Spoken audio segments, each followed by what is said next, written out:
Imagine a legendary phoenix rising from the ashes, continually reborn, each time reflecting the new world around it. That's how index funds behave. They naturally evolve over time, their makeup quietly shifting to mirror the broader economy.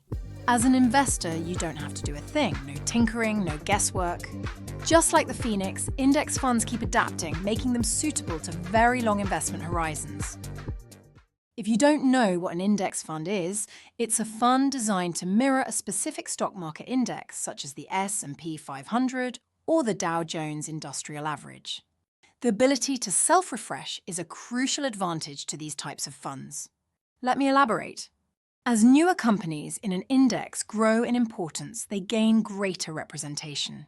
This means they become a bigger part of the index, which ensures that it continues to be relevant.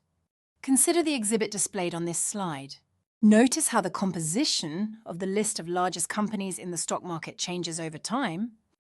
It's fascinating to observe how different companies rise to prominence and become the largest constituents of the index, decade after decade. This dynamic adjustment is a key strength of index funds, helping to maintain a diversified and contemporary portfolio automatically. Who were the biggest companies in the stock market in the 1970s? There seemed to be a lot of energy in industrial companies. Today, who are the biggest? Many of the leading companies today are primarily in the technology sector. The S&P 500 index dynamically evolves to better mirror the prevailing economic trends of the economy.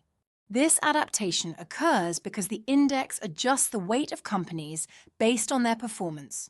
Companies that perform well see an increase in their index weight, while those performing poorly see a decrease.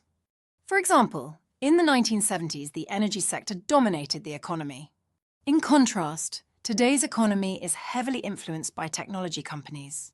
If you had invested in the S&P 500 during the 1970s and maintained that investment without making any changes, your portfolio would have naturally shifted over the years to include a higher proportion of technology stocks, thus reflecting the changing dominant sectors of the economy.